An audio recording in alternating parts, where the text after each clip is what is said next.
Shalom,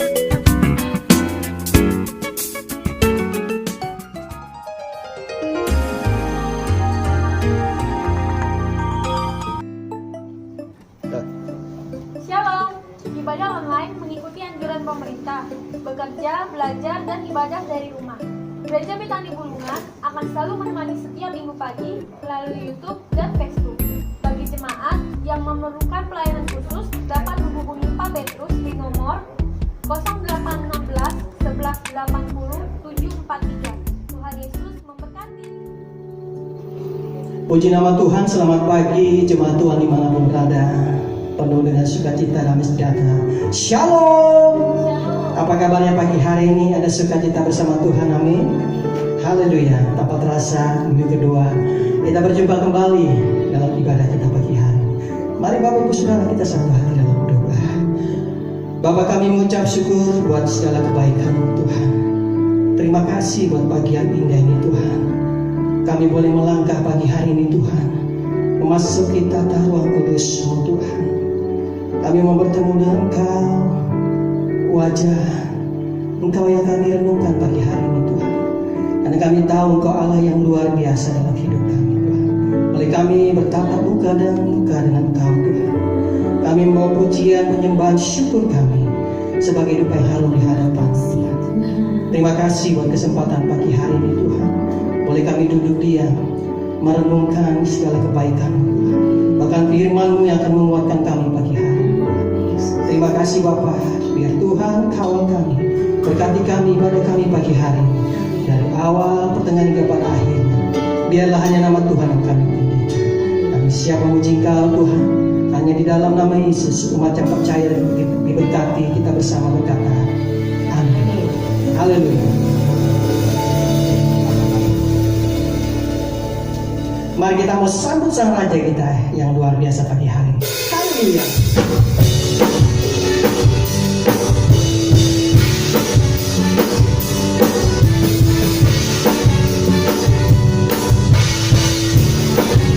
Sama-sama kita. Mari kita sambut sang Raja. Mari kita puji nama-Nya. Dia yang maha mulia, Dia yang maha kuasa. Yesus, Yesus, Yesus namanya. Kita mau sambut. Mari kita sambut sang Raja. Haleluya. Mari kita puji namanya. Dia yang maha mulia, Dia yang maha kuasa. Yesus, Yesus, Yesus. Mari teman-teman kita angkat kita katakan puji Hosana, puji Hosana, puji Hosana, mulia namanya. Puji Hosana, puji Hosana, puji Hosana, mulia namanya. Dari awal kita akan pujian dengan penuh sukacita. Katakan, mari kita sambut sang Raja. Mari kita puji nama-Nya. Dia yang maha mulia, Dia yang maha kuasa. Yesus, Yesus, Yesus. Sekali lagi nyanyian katakan, mari kita sambut. Mari kita sambut sang Raja. Haleluya. Mari kita puji nama-Nya. Dia yang maha mulia, Dia yang maha kuasa. Yesus, Yesus, Yesus namanya. Katakan puji, puji Hosana.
masuk dalam hadiratnya pagi hari ini.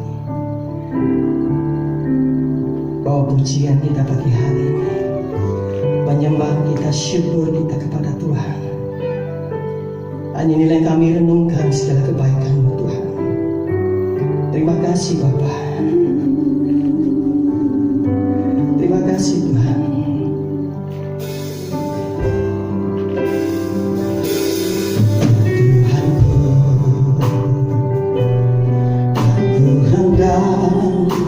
Bernyanyi bagimu selama ku hidup, ya Allahku. Aku hendak bermasuk bagimu selagi ku ada. Dari awal kita angkat pujian dengan iman, katakan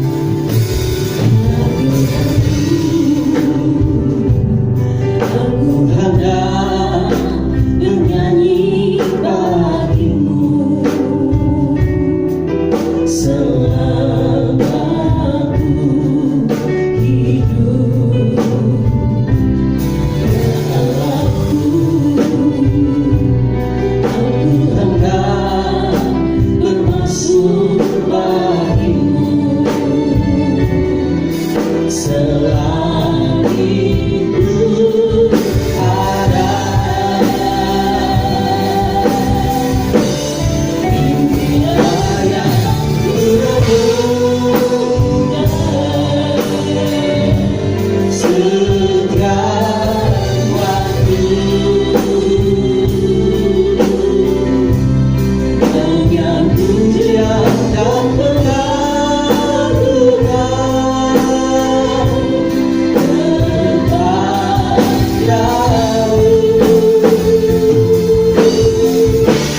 Yang manis Kau benar,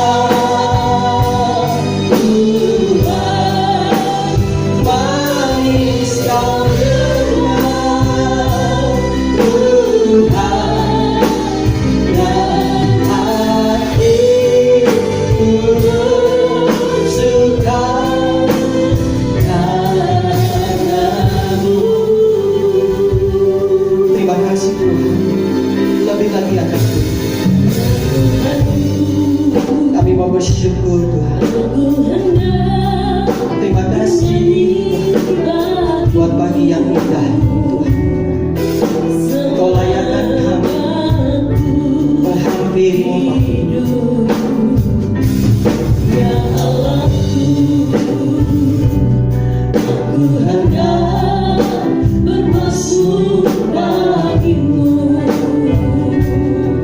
selagi ku ada. Inilah yang kami renungkan. Inilah yang ku renungkan.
atas kebaikan-Mu. Hanya kami membawa kesyukuran, pujian kami sebagai dupa yang harum di hadapan-Mu. Yes Tuhan, dengan apa akan kami balas segala kebaikan-Mu Tuhan. Terima kasih buat sepanjang hidup kami. Terima kasih Tuhan untuk penyertaan-Mu. Mengiris Kau dengan Tuhan, dan hatiku bersuka cita. Lebih lagi dengan iman katakan inilah Tuhan.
Mari kita menyembah Dia Bapak Ibu sekalian. Sembah Dia, hampiri tahtanya, bertatap muka dengan Tuhan pagi hari. Sembah Dia, haleluya. Oh, inilah yang kami lakukan dalam kebaikan-Mu. Terima kasih Bapa. Engkau layak diadukan Yesus.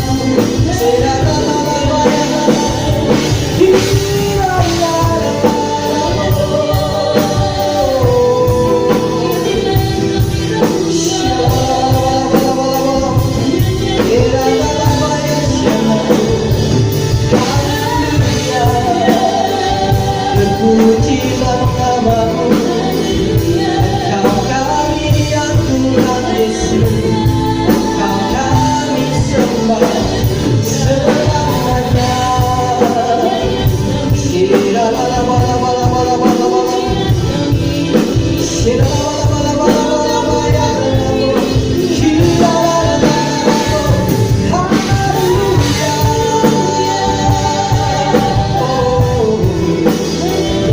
Terima kasih Yesus.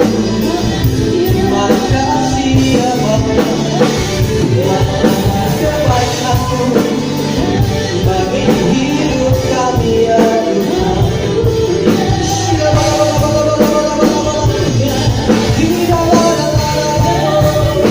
Terpujilah nama-Mu Yesus. Haleluya.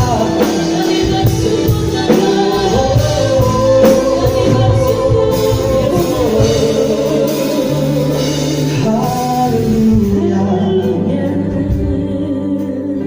Terima kasih buat pagi ini Tuhan. Engkau memberikan kami kesempatan untuk diam dalam hadirat-Mu Tuhan.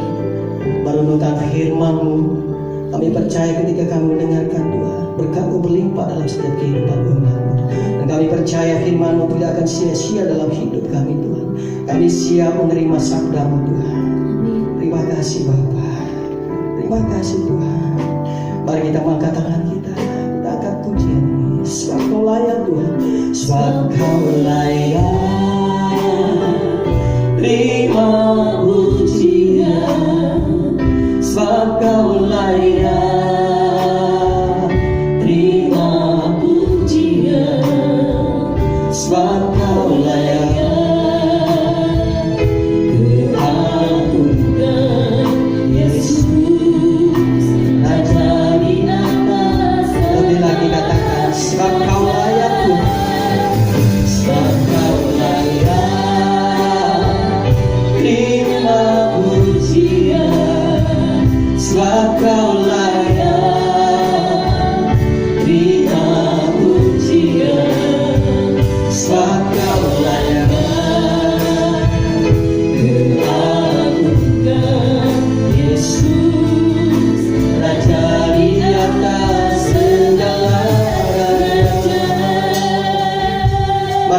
pujian ini sebagai Tuhan. Yesus.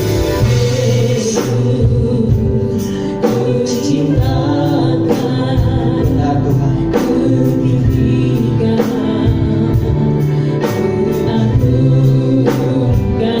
Aku kan memuji-Mu,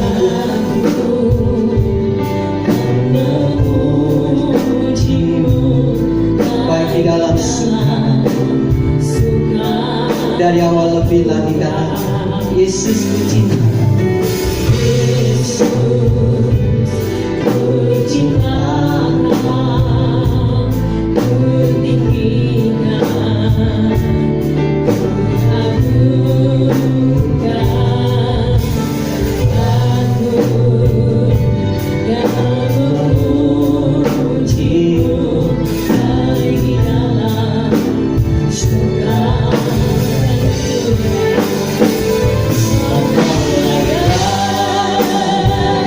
Terima pujian sebab Kau layak.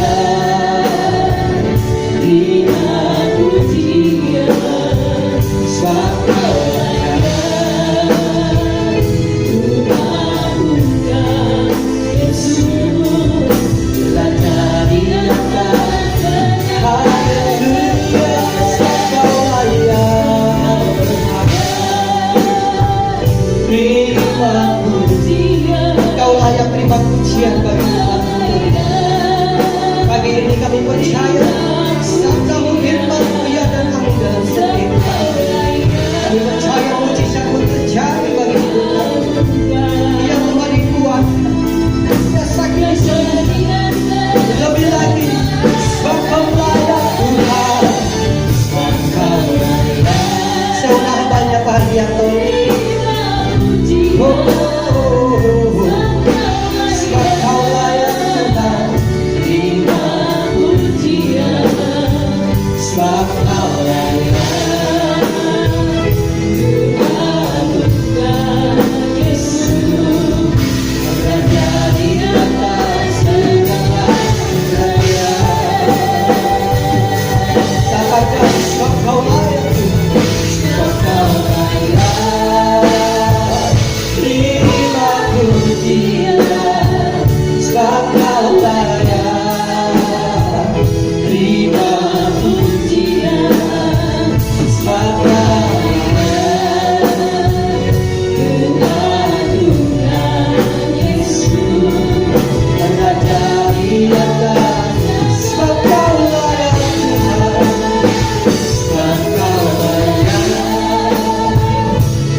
Bapak, kami mengucap syukur, terima kasih karena kami percaya Tuhan Yesus hanya Engkau yang layak terima pujian dari kami Tuhan Yesus. Karenanya kami selalu ingin memuji Engkau ya Bapak, meninggikan nama-Mu supaya Engkau tetap memberikan perhatian pada kami tidak lepas ya Bapak. Terima kasih Tuhan Yesus. Minggu pagi hari ini Tuhan, kami percaya semua dalam keadaan yang sehat dan baik. Jemaat-Mu semua disertai dan Tuhan tetap memelihara kami semua. Terima kasih Bapak. Sebentar kami akan berdiam untuk mendengarkan firman-Mu. Bicara Tuhan supaya kami semua mendapatkan sesuatu yang baru daripada Engkau. Terima kasih Bapak. Hanya dalam nama Yesus kami berdoa. Amin. Amin.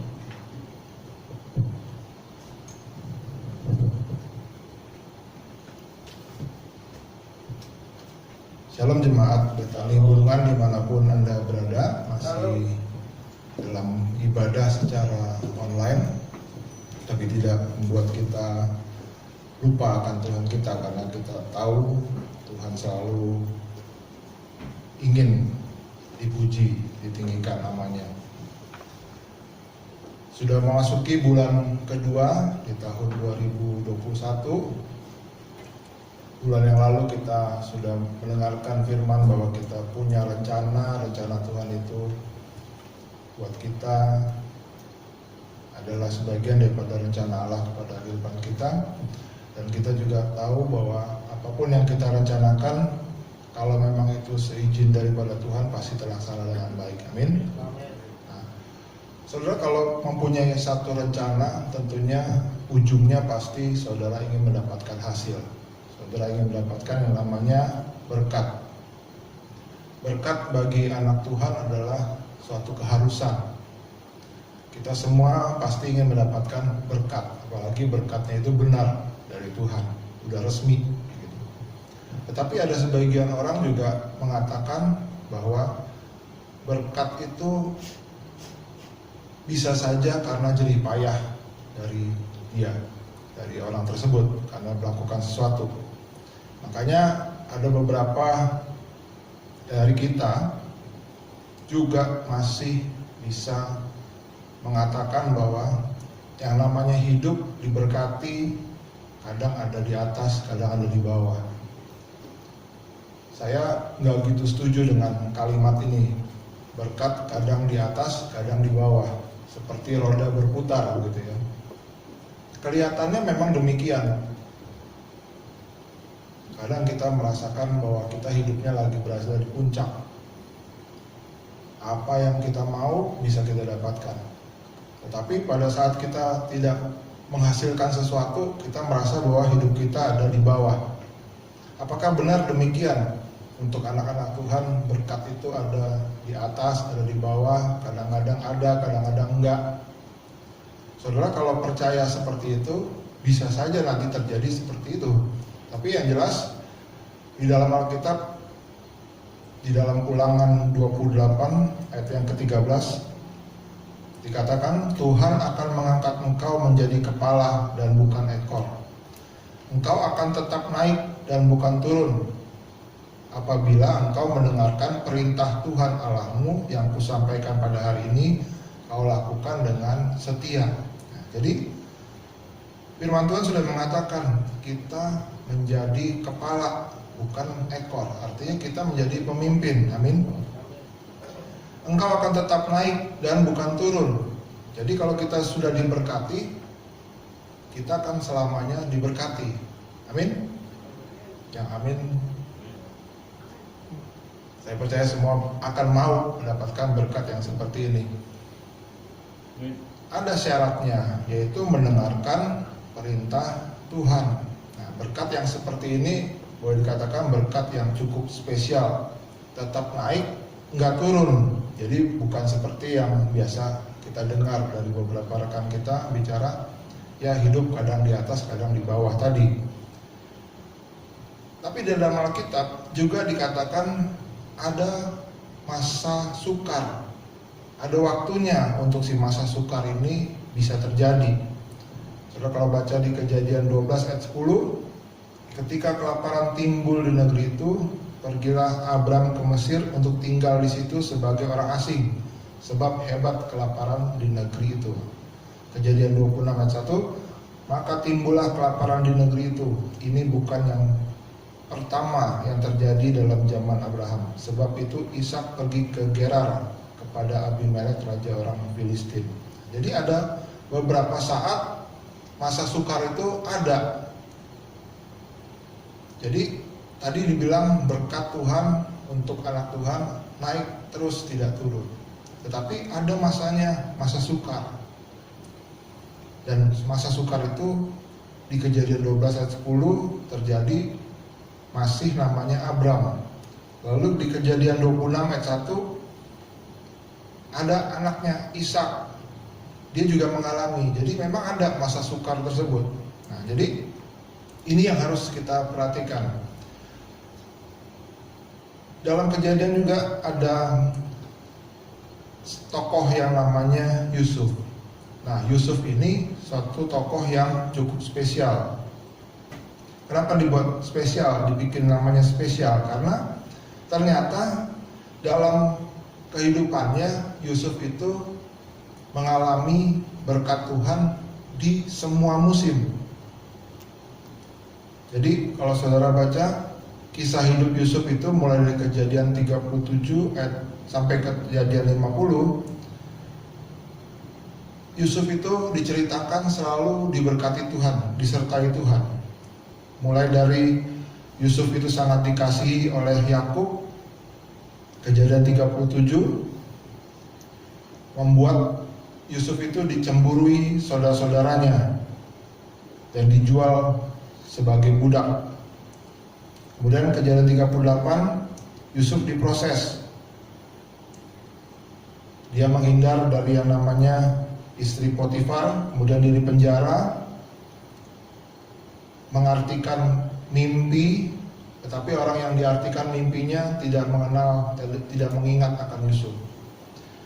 Kejadian 41, Yusuf diangkat. Dia menjadi penguasa di Mesir. Kejadian 41 juga ayat yang di belakang, Yusuf memerintah, lalu dia mulai memerintah. Dan di mana datang musim kelaparan, orang-orang juga datang termasuk saudara-saudaranya. Dan Yusuf bisa berdamai dengan saudara-saudaranya. Jadi penyertaan Tuhan terhadap Yusuf ini terus. Dia tidak pernah berhenti walaupun ada dalam masa kelaparan, tapi Yusuf tetap disertai dan merasakan berkat dari Tuhan. Dalam Perjanjian Baru kita mengenal tokoh sentral yaitu Yesus. Demikian juga dia juga menghadapi musim yang sama, di mana Yesus menghadapi segala sesuatunya itu terus mendapatkan penyertaan daripada Allah. Mulai dari mungkin bisa diingat kembali perumpamaan air dirubah menjadi anggur. Katakan itu mujizat Yesus yang pertama. Saudara kalau pernah lihat di mana-mana anggur itu harganya lebih mahal daripada air. Kalau kita mengenal di Indonesia ada air biasa atau juga air mineral. Air mineral aja udah lebih mahal daripada air biasa. Dan sekarang ada air dengan pH yang lebih tinggi katakanlah, itu juga lebih mahal. Nah, jadi anggur juga lebih mahal lagi. Tetapi yang menjadi inti permasalahannya ialah pada saat Tuhan mengubah air menjadi anggur itu dijadikan melalui proses. Kita sebagai anak Tuhan, kalau kita mau hidupnya berharga, kita juga harus bisa melewati proses tersebut. Tentunya proses yang diberikan dan dipantau oleh Tuhan kita.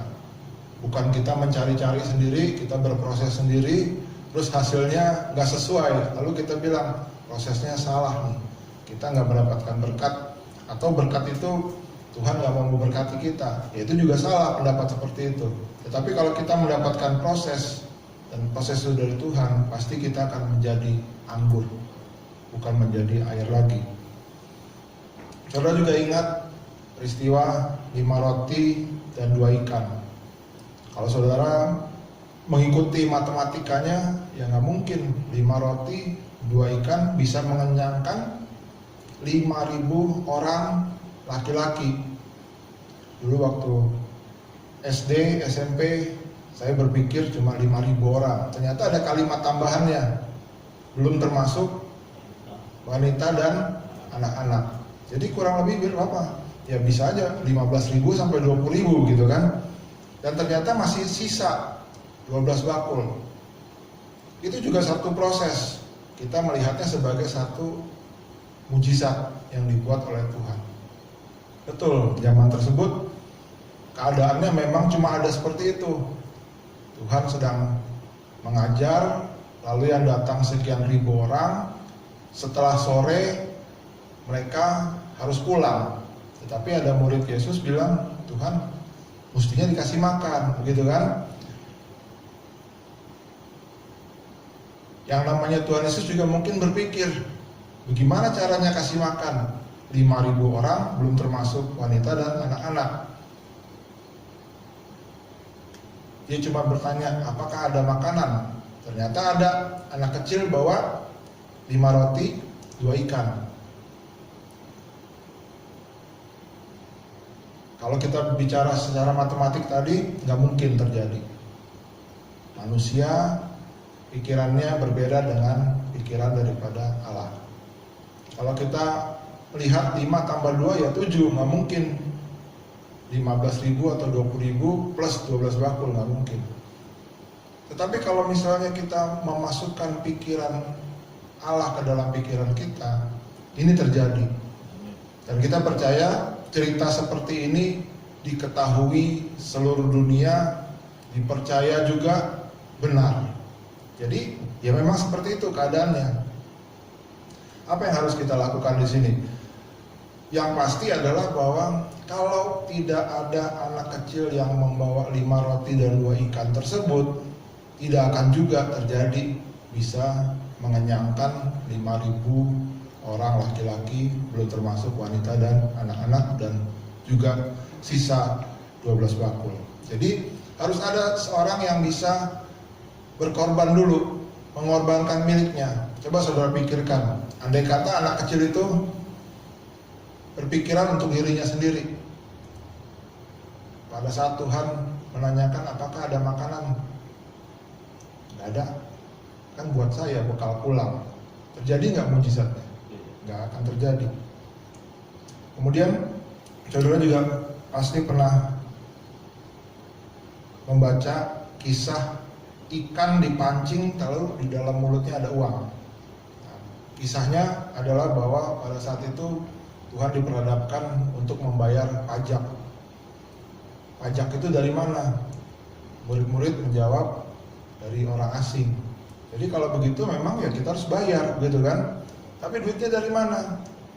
Nah, di sini benar-benar gak ada orang yang punya duit, tapi Tuhan bilang, ya udah, balik ke sungainya, pancing, lalu di situ ada ikan, begitu dibuka, isinya ada berapa?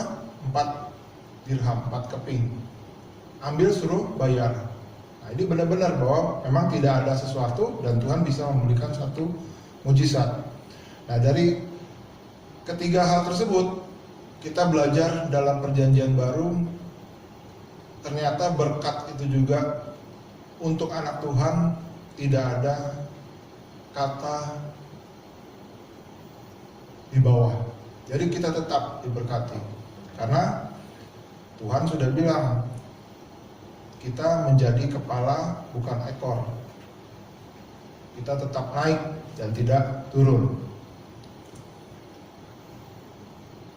Jadi orang yang bisa menikmati berkat sepanjang saat harus mengerti apa rahasia daripada kerajaan Allah.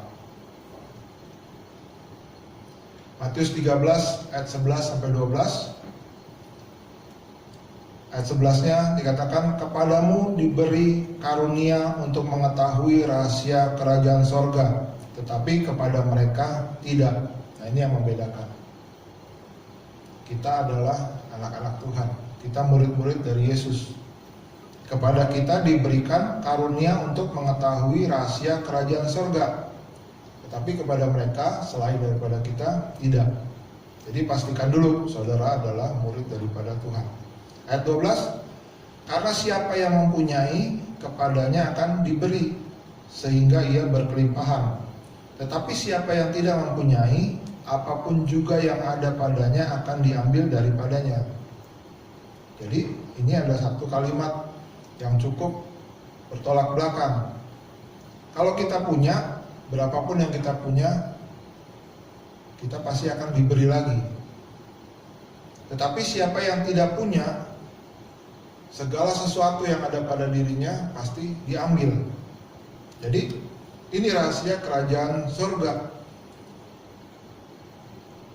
Kita semua sebagai anak Tuhan pasti pernah mendapatkan wahyu dari Tuhan.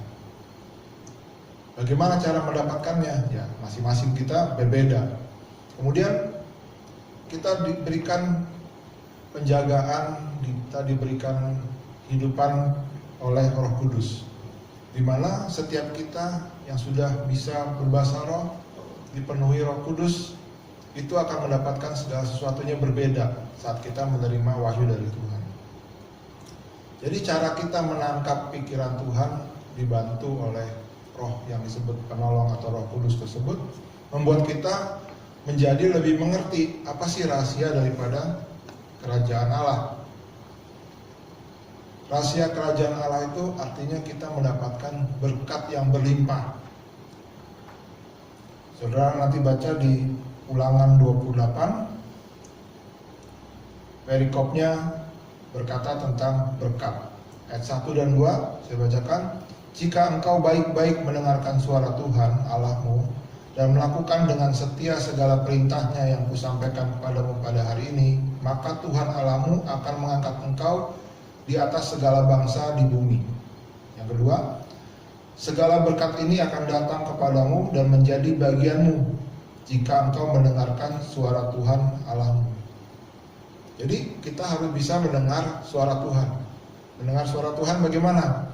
Beberapa waktu yang lalu sudah saya sampaikan, gak banyak yang bisa mendengar suara Tuhan secara audible. Tapi banyak cara Tuhan pakai untuk bisa memberikan pernyataan kepada kita. Ayat 9, Tuhan akan menetapkan engkau sebagai umatnya yang kudus, seperti yang dijanjikan dengan sumpah kepadamu, jika engkau berpegang pada perintah Tuhan Allahmu dan hidup menurut jalan yang ditujukannya. Ayat 10, maka segala bangsa di bumi akan melihat bahwa nama Tuhan telah disebut atasmu dan mereka akan takut kepadamu. Ayat 11, juga Tuhan akan melimpahi engkau dengan kebaikan dalam buah kandunganmu, dalam hasil ternakmu, dan di dalam hasil bumimu, di tanah yang dijanjikan Tuhan dengan sumpah kepada nenek moyangmu untuk memberikannya kepadamu. 12, Tuhan akan membuka bagimu perbendaharaan yang berlimpah, yakni langit, untuk memberi hujan bagi tanahmu pada masanya, dan memberkati segala pekerjaanmu, sehingga engkau memberi pinjaman kepada banyak bangsa, tetapi engkau sendiri tidak meminta pinjaman. Jadi ini adalah berkat yang sudah dijanjikan oleh Tuhan.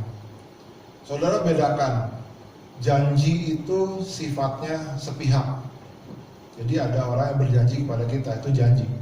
Tapi kalau perjanjian sifatnya itu dua pihak. Itu tugasnya orang yang sering belajar tentang hukum, notaris gitu ya, mengadakan perjanjian dan segala macam gitu. Jadi perjanjian itu dua pihak, kalau janji itu sifatnya sepihak. Jadi bagusnya bagaimana? Tuhan sudah memberikan yang namanya perjanjian berkat. Tadi di Ulangan 28 ayat 1 sampai 2, lanjut ke 9 sampai 12. Bagaimana kita bisa membuat satu kesepakatan, perjanjian antara Tuhan dengan kita, supaya kita mendapatkan berkat yang sudah dijanjikan oleh Dia tadi. Jadi janji itu adalah janji Tuhan, sepihak. Tuhan menjanjikan kepada kita.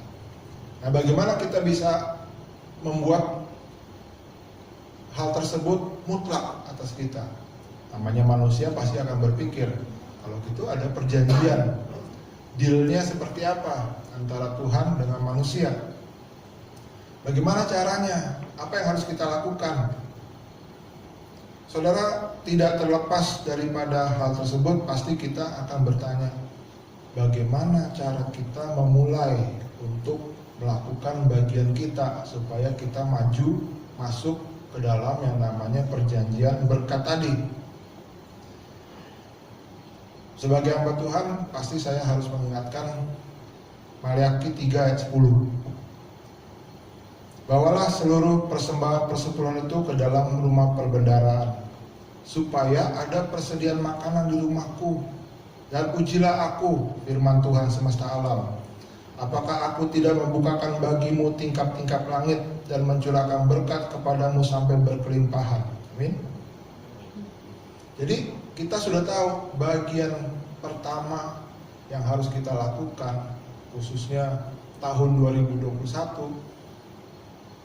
bereskan persembahan perpuluhan masing-masing kita terlebih dahulu. Banyak di antara kita, termasuk Pak Gembala juga, sudah mengerti tentang arti namanya persepuluhan. Bagaimana diceritakan sejak kita membereskan perpuluhan, berkat itu selalu mengalir, tidak pernah kosong, gitu kan? Persepuluhan adalah termasuk salah satu pilar yang kuat dalam perjanjian berkat. Mazmur 89 ayat 35, aku tidak akan melanggar perjanjianku dan apa yang keluar dari bibirku tidak akan ubah. Jadi Tuhan sendiri sudah mengatakan dia nggak akan melanggar janji dia. Apa yang sudah dia ucapkan, dia pasti akan memenuhi.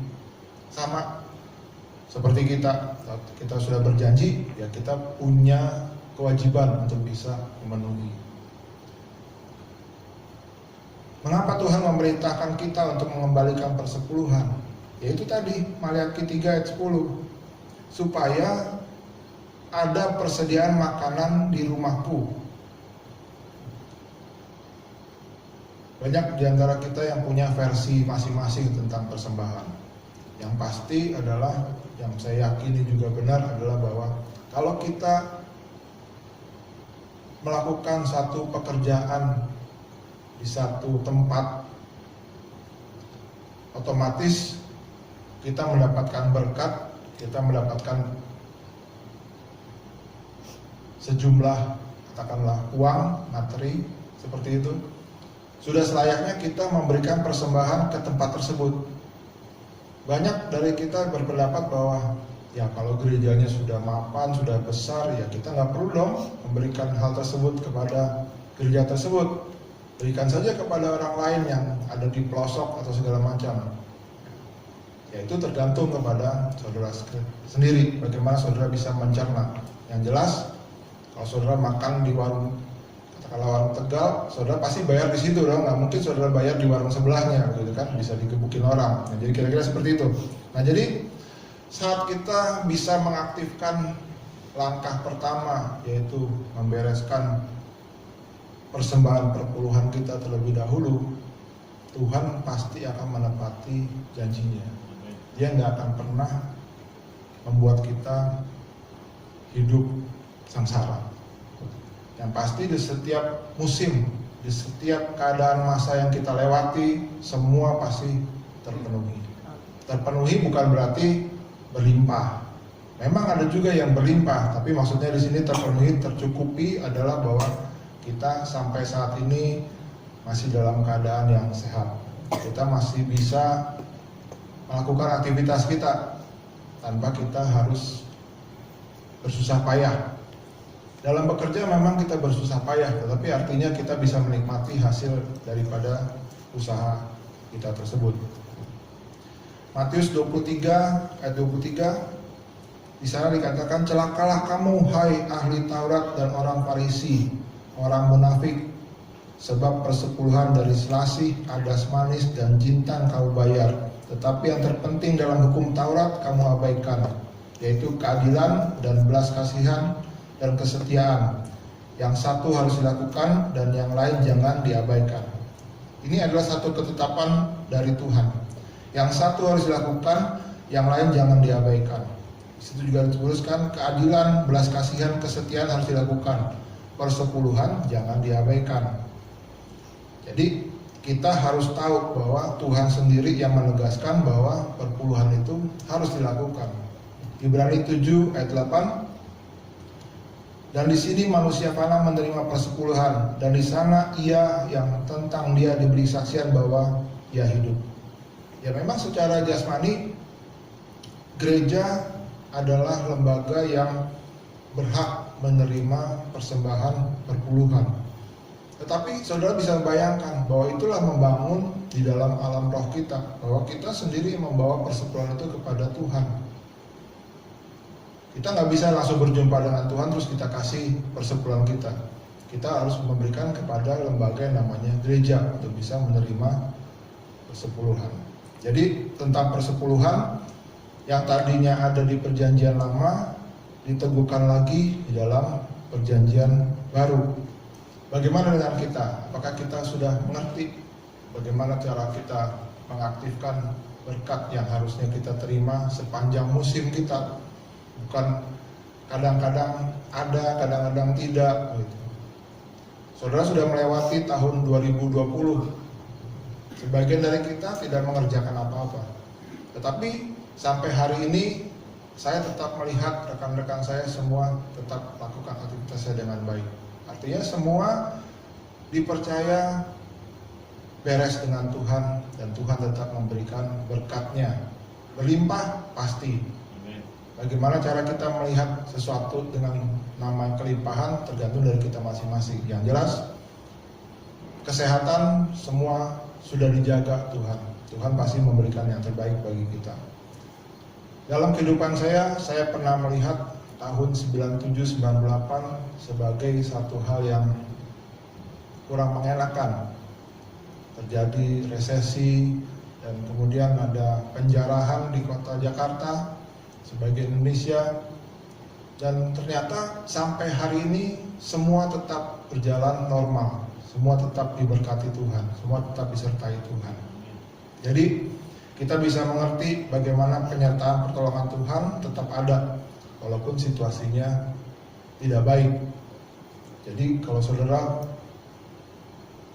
bertemu dengan orang yang mengatakan ya kadang hidup ada di atas, kadang hidup ada di bawah, saudara punya alasan sekarang untuk bisa mengerti bahwa memberikan pengertian kepada mereka, hidup kita sebagai anak Tuhan selalu berada di atas, naik terus tidak pernah turun. Musik boleh maju.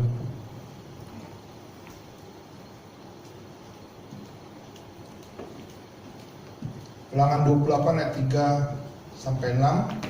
Diberkatilah engkau di kota, diberkatilah engkau di ladang, diberkatilah buah kandunganmu, hasil bumimu, hasil ternakmu, yakni anak lembu sapi, kandungan kambing domba, diberkatilah bakul tempat adonanmu, diberkatilah engkau pada waktu masuk dan diberkatilah engkau pada waktu keluar. Tuhan tidak pernah meninggalkan kita dan selalu memberikan berkatnya bagi kita.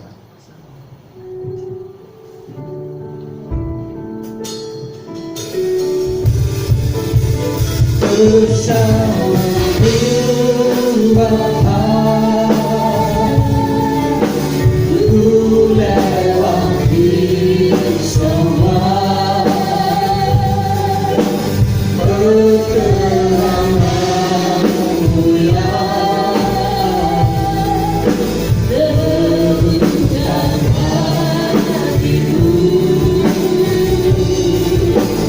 Engkau yang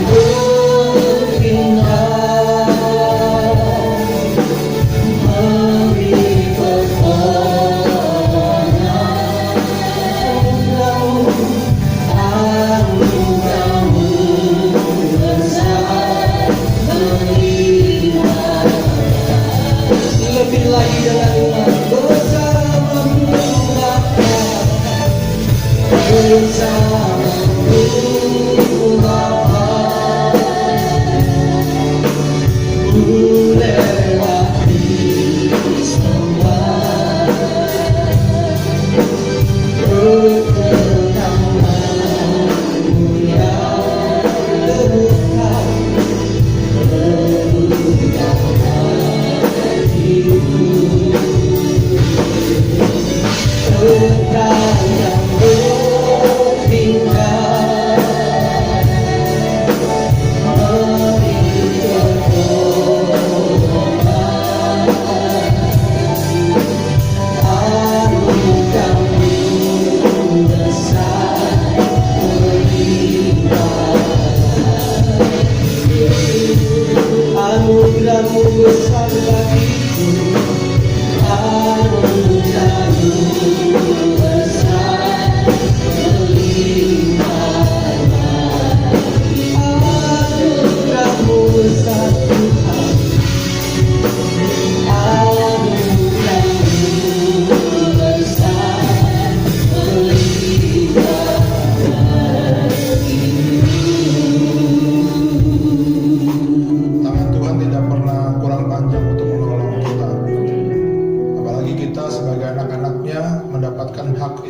istimewa untuk bisa mendapatkan berkat di setiap musim. Tetap tinggal dalam Tuhan sehingga hidup kita terpelihara. Lakukan bagian kita, bereskan perpuluhan kita. Mari kita berdoa. Bapa di surga, terima kasih hamba-Mu sudah sampaikan Tuhan Yesus bahwa kami adalah anak-anak-Mu dan kami berhak Tuhan untuk mendapatkan berkat sepanjang masa hidup kita semua Tuhan.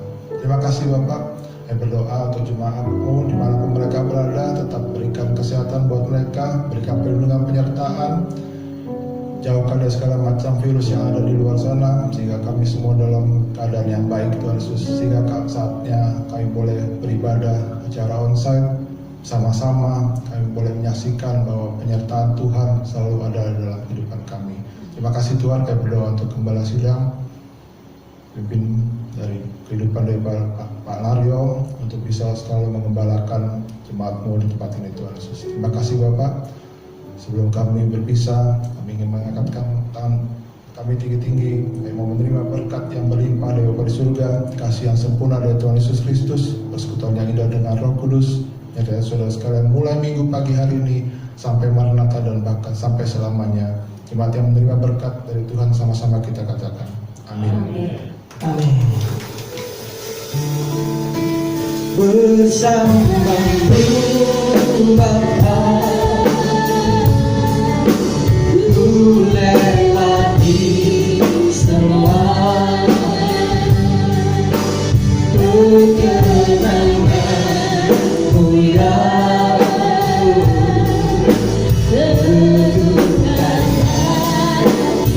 Engkau yang berpindah, Engkau yang berpindah.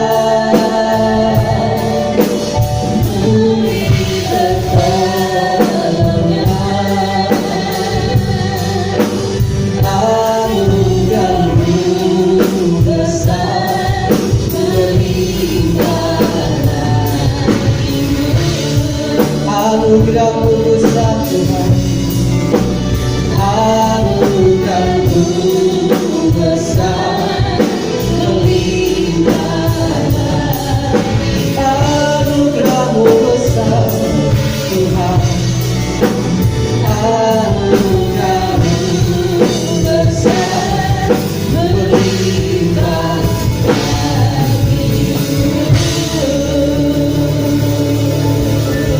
Haleluya. Anugerah-Mu besar berlimpah bagi setiap umat-Mu pagi hari ini. Selamat hari Minggu Bapak Ibu Saudara. Saya mengundang kembali minggu depan bersama-sama beribadah melalui live streaming YouTube dan Facebook. Terima kasih, Tuhan Yesus memberkati Bapak Ibu Saudara. God bless you.